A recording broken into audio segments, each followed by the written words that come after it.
No. So a notion of freedom and a society that can become so callous to the minimal demands of what Marx called human requirements. Human requirements. It's not utopian to demand human requirements. That's the standard objection to any time you use the word Marx. So that's why I'm sort of getting away from it now. It must be utopian. No, it's not utopian to demand in a world with this kind of technology, with that as a moral demand of society, feed, clothe, and house its people. A society that doesn't do it with the kind of technology and the wealth we have is beneath contempt and makes a mockery of all the previous history of civilization. And to the extent that we're silent and among such brigands, we're brigands too. It's disgusting. And we've lived with it. And it seems like it's getting more support every day. I don't know. Looks like we're in a very dark time. Well, Marx is not exactly the figure to illuminate that time, because he himself became, and his text, the use of it in another part of the world, like I have been sort of implying in my political remarks, just as some of the great texts of democracy, Jefferson and others, have been misused in this country in hideous ways. I think it's more than obvious now in Eastern Europe, in China, in the Soviet Union, that the forms of what I call state capitalism over there had very little to do with the work of Marx. I had a student friend visit the Soviet Union, and the least visited place there, and this was back in the Khrushchev period when they were not quite so, stirred up.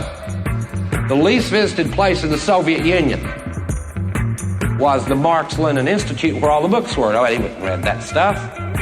In fact, a lot of the books had already been removed by Stalinists, the ones that would really upset people. I mean, the book here, the one that I've discussed, has an account of the alienation of labor.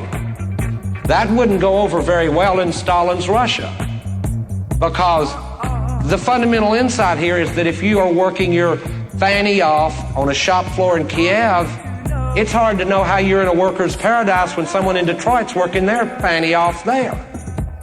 The view that from the bottom up is the one that seems to me plausible. Under both conditions, something important about your humanity is being lost. Under both conditions. And when we look at the conditions I'm discussing today, we're not looking at abstract moral conditions. I'm not offering a grand abstract theory of them.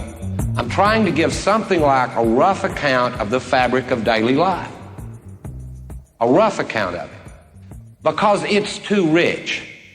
Especially in this country, once you get off the interstate, the fabric of daily life is very rich. Something like the distinction I'd want to make between a sort of theoretical approach and an approach more rooted in daily life to the issues that we'll be discussing. I'm just laying some of them out now. Is the difference between driving cross-country on the interstate or flying over it, and then occasionally taking the back roads.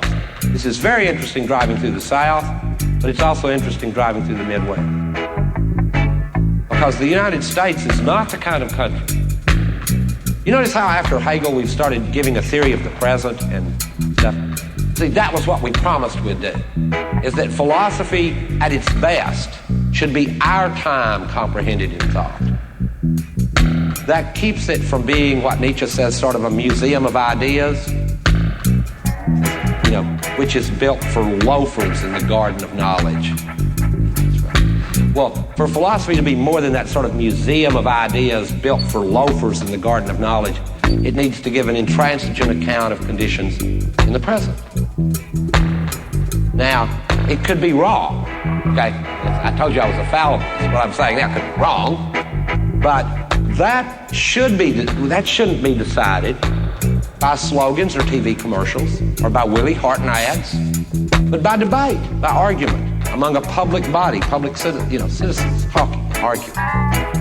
Now, the further problem, and this is a problem that Marx in part is implicated in, is the way in which political discourse has, as it were, dried up and narrowed.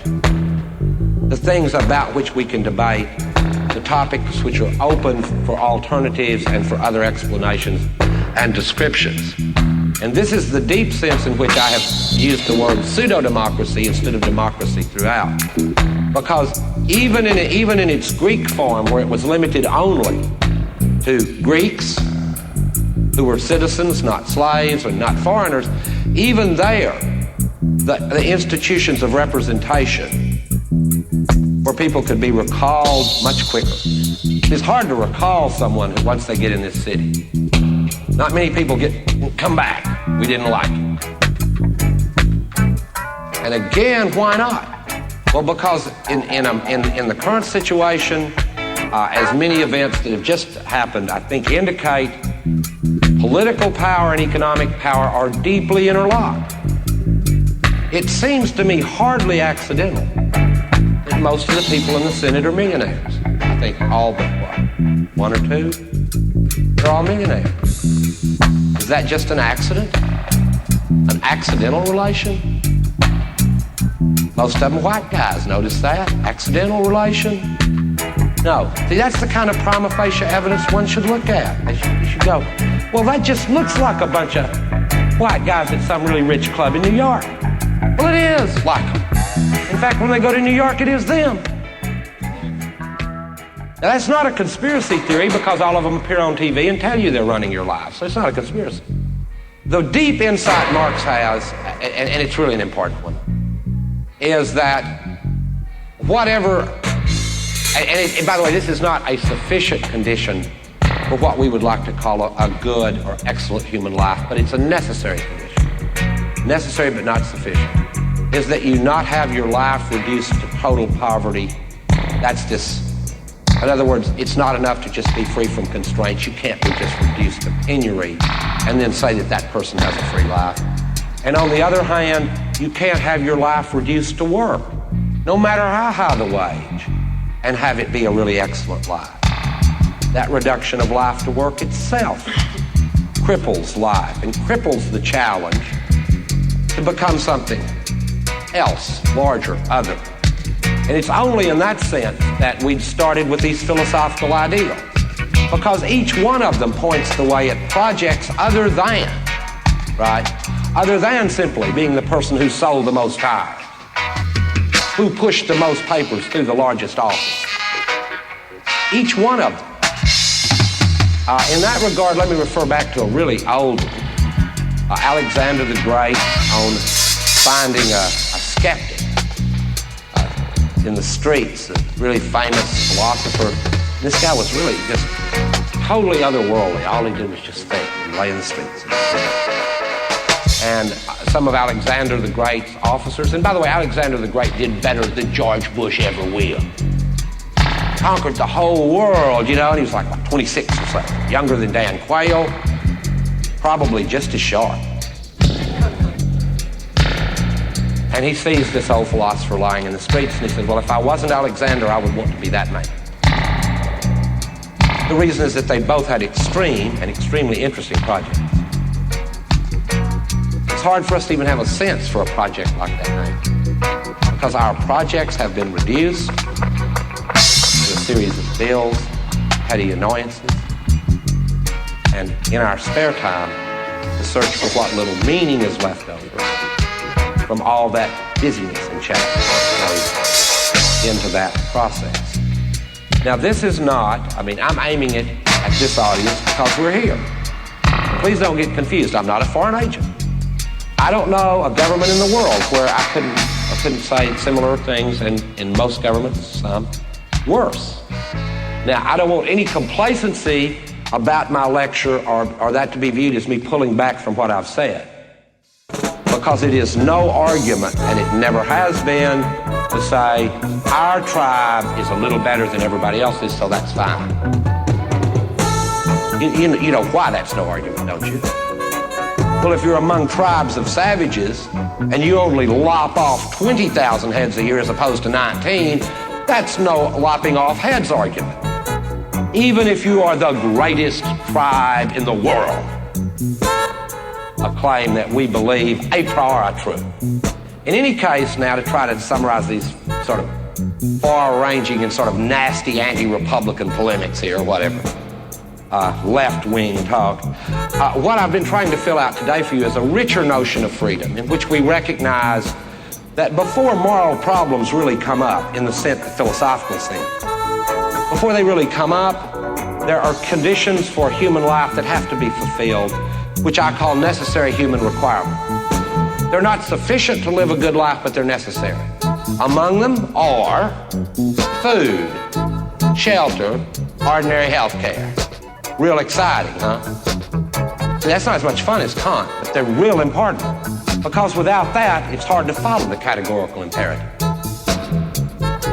It's easier to follow a ham sandwich without that. So that's a necessary but not a sufficient condition for good life. It's also, and this is a more radical point, it's also a necessary but not a sufficient condition that one have the freedom in one's life to pursue other goals than,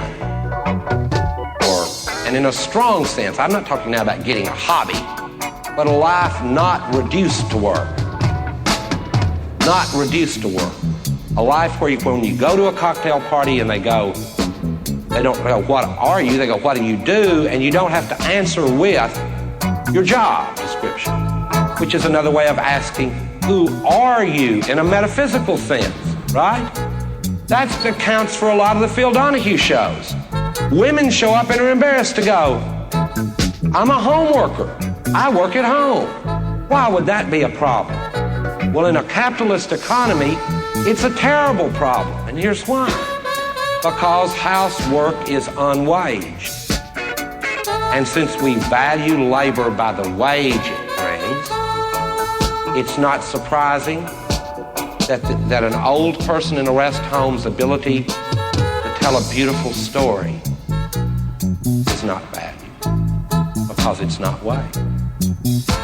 Go to an old folks home. We ought to realize this. We'll either be old or we'll face another alternative that's unpleasant. Go to an old folks home. That's unwaged labor. They're whittling and they're storytelling. Not valued in our culture, in our society. It's not waged. Housework. No matter how many kids you have, not really valued. Oh, come on, they'll say something about you on the Today Show if you live to be 100. This woman lived to be 100 and had 9 kids. You get a little clap, that's it. Other than that, very little social value. All that unwaged labor. The reason it's not valued is because it's not waged. Donald Trump, he opens a hotel. Huge wage, huge value to his labor. Well, what the hell did he do? Talk to Merv Griffith in a room for 3 minutes. And that's more valuable than some old man who's lived 90 years worth of experience and can tell a story about his life in which you might find a human meaning. A society that produces that situation is pathological. It neither has nor deserves a very long existence.